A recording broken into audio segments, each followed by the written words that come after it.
Here we are. Is it the final Thursday in March? We're late in March. I think it's the final Thursday. I may have just made that up. Check your phone, click the calendar, go to the 30-day view.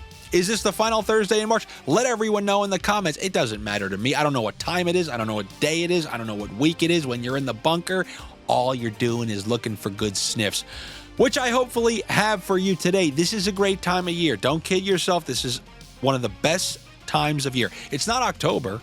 It's not the early fall, but it's pretty damn close. This is like the inverse of September into October. This is like bizarro late September, where you just got done dealing with a miserable hot summer. And September, it's still a little too hot for my liking. That's kind of like what March is. You've dealt with the worst of winter, but it's still a little too cold for my liking. But that next month, April, a couple months ago on my podcast, I talked about the fantasy month draft, where my number one, my Christian McCaffrey, I guess Saquon Barkley now, it's October every single time for a whole multitude of reasons, with weather being one of them. But April, it's right up there. It's a top 3 pick. It's in the top tier. Any month that has the most number of days that are equal to room temperature easily are the best months. I don't want to hear like there's some guy I saw online say anybody who doesn't think that having 4 seasons is the best is insane. Are you insane? Are you insane? When I come over your house and I walk inside, what temperature is it? It's called room temperature.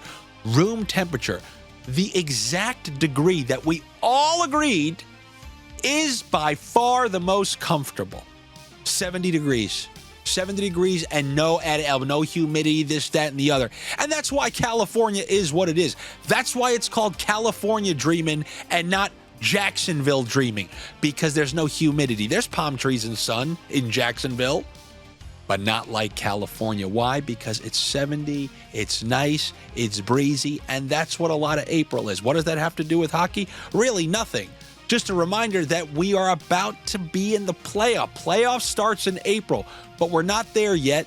As you see, we have games between teams who are either firmly entrenched in playoff battles or teams who just really have nothing to play for. They're just looking at their watches, trying to weasel some stats in, because some of them might be restricted free agents, some of them might be playing for contracts, and every last assist you get. Every assist you get, like, you know, there's a formula there with how many more dollars you can ask for based on the points you had last season. So when it comes to you fine folk, I know what you're looking for. You guys don't want to place a bet unless the odds on that bet end with a minimum 3 zeros. You're pirates. I mean, we know this. That's why you're here. You wear an eye patch. You don't speak in clear, concise sentences. You're pirates. I am a pirate. I'm an excellent pirate. And I have news for you, pirates. As I've told you, when you're betting the NHL, if you want those multi-zero parlays, the best way to do that is predicting which game will have the most ruckus, the most goals, because those games provide the opportunity to take props within those games that pay out by far the most. Low scores equal non-pirate parlays. High scores and overs equal parlay. That's why, rather than start with a marquee game like the Kings and the Colorado Avalanche, I'm going to do the polar opposite. I'm going to start in a place where you haven't been, you're probably never going to go. Buffalo, New York. We have the Buffalo Sabres taking on the Pittsburgh Penguins in a game between two teams with a grand total of nothing to play for. And that's music to my nose, because this just reeks of a game that will have some goals and provide opportunities for us to just smack some line mate combos, maybe a little pizzeria pick. Do you guys want to start with that? You want that pizzeria pick? Just to here it is in my pocket as you shake your cup on the corner. I'll take the over 6 goals in this game between the Sabres and Penguins, because when you look at like bad teams who you'd be scared, oh my God, how are they going to get to 6? Looking at the Blackhawks playing the Ducks a couple months ago, that might scare you. But obviously, Pittsburgh has players who can score. They have one of the best lines kind of in the NHL, and Buffalo has a decent amount of offensive talent as well. So you put these two teams together with nothing to play for. It's not like last game where Buffalo played Ottawa, and Ottawa does have something to play for, and they are fighting for points. Two teams, nothing to play for. Give me some points. Let me get a contract. And I'm going to try to steer that towards our advantage. On the Pittsburgh side, let's start Sidney Crosby, Rickard Rakell, both for a point. That's plus 110. Then give me that full line just like we did last Friday when you guys finally saw Chucky come to life. Give me Rust for a point, Rakell for a point, and Sidney Crosby for an assist. That's like a plus 260. And then on the other side, give me a line 2, power play 1 correlated duo. We have Jason Zucker and Alex Tuck. That's like plus 220. And then give me a line 3 power play 2 correlated combo with McLeod and Jack Quinn, both for a point. And then why don't we take the best player on each team, 2 points each, 2 points for Crosby, 2 points for Tage Thompson. That's your assortment of pirate parlays. But regular pizzeria guy, you have your solid over 6. Aren't you excited? Now let's go on to maybe a marquee matchup that we want to talk about. Let's talk about this game, which fascinates me quite a bit, and that is the LA Kings taking on the Colorado Avalanche. The LA Kings have been straight up on fire. They're a wagon, as they say. They have by far the best home record in the NHL. I think 3 regulation losses. So you kind of forget because they've been playing so many home games over the last month. If their record was that good at home and their away record was even pretty good, they'd kind of be in first place, not just in the division, in the league. That's how good their home record is. But they're not, which means their road record is not. Do you know their last 20 road games, they have like 6 wins? The only problem is, can we really factor that in? Some of these games were so long ago, you kind of feel like that's not this Kings team that's kind of hit its stride right now at the perfect time.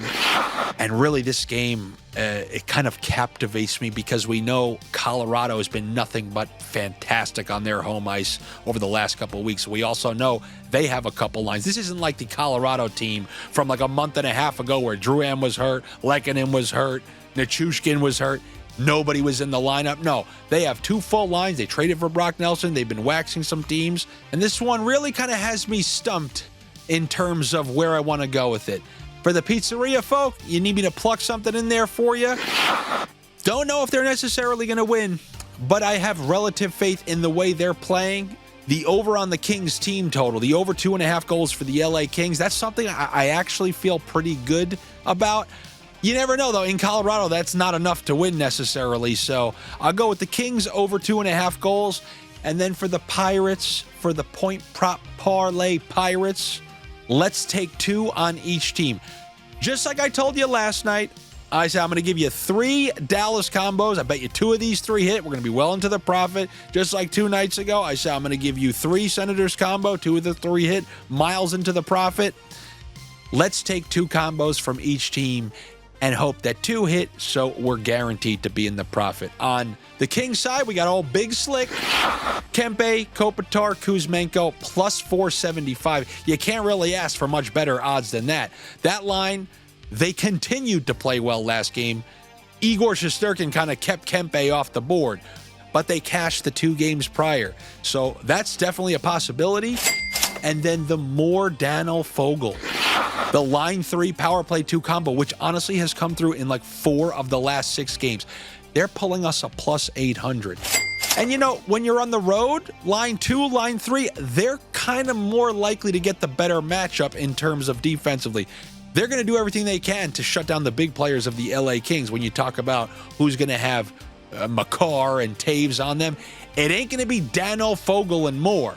So that line they could weasel 1 goal. One thing you got to give that line credit for.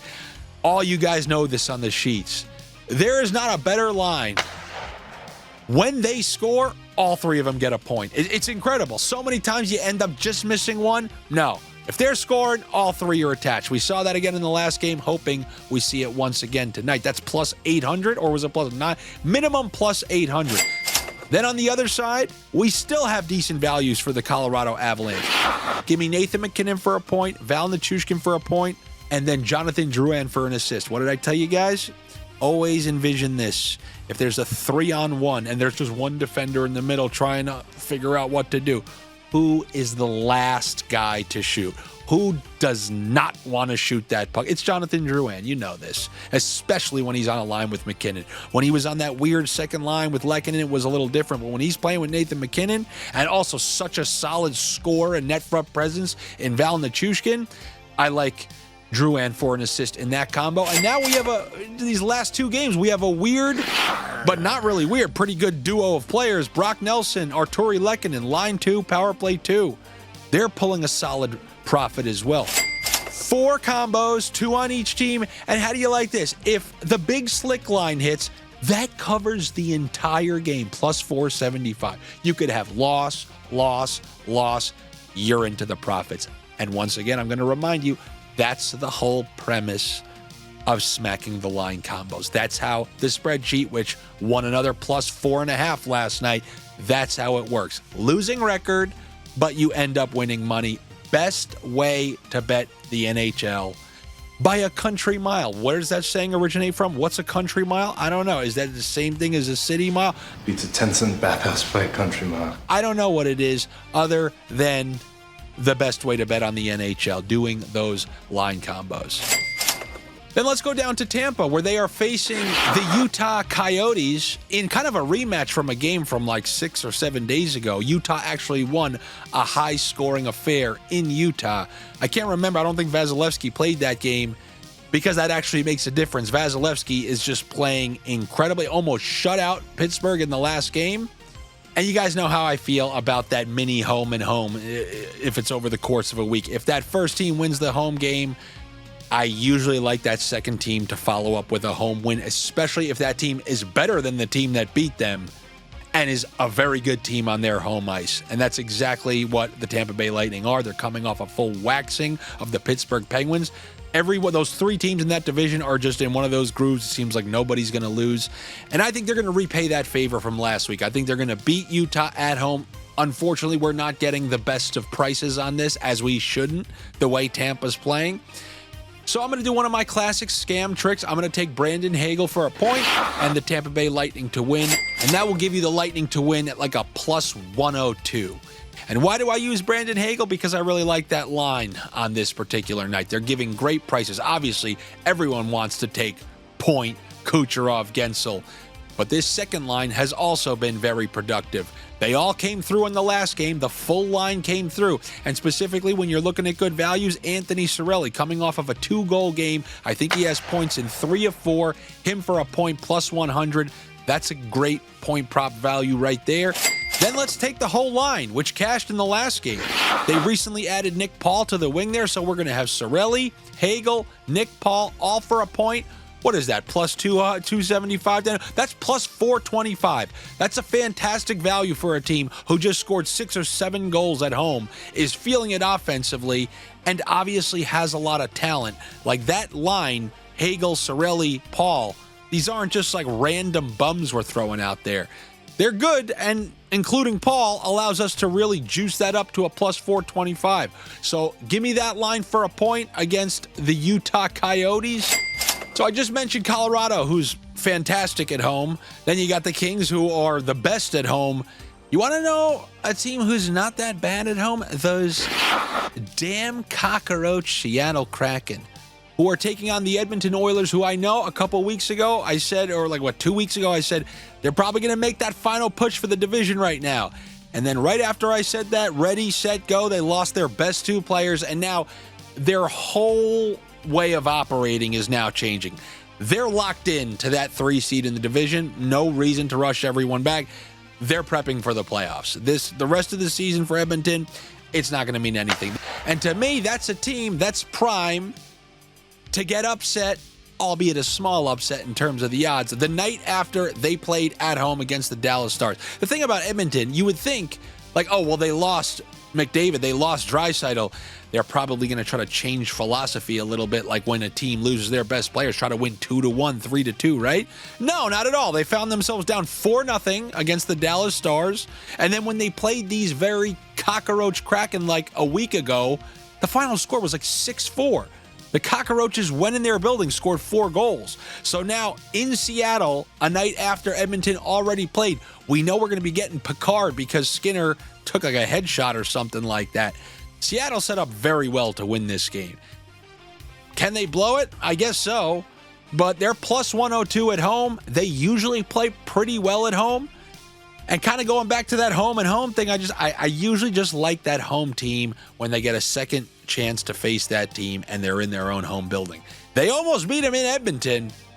I think they'll be able to beat them. So there's a little mini upset for you guys. I'll take the Cockroach Kraken against the Edmonton Oilers.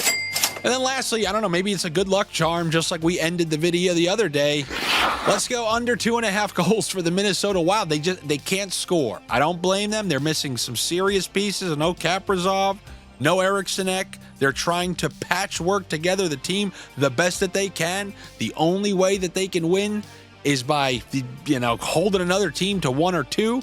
Washington is good at playing in these unders games as well.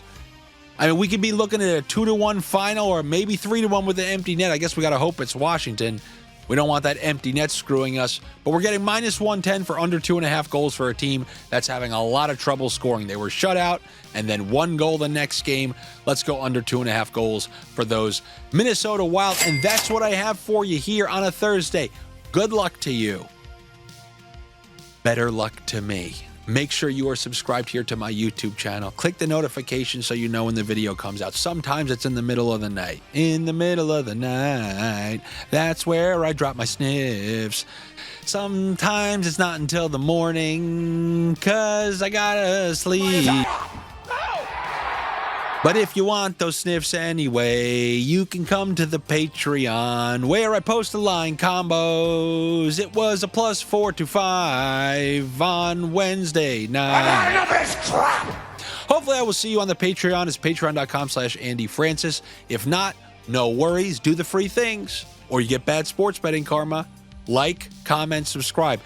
The fourth one's too, notifications, all that stuff. Share the video, whatever. Anything you can do to help me is greatly appreciated. And then the sports betting karma will pay you back. Hopefully, right? Wrong. I'll see you guys tomorrow for some Friday sniffs. Shut up! You get double your money back! Double your money back! Shut up! Shut up!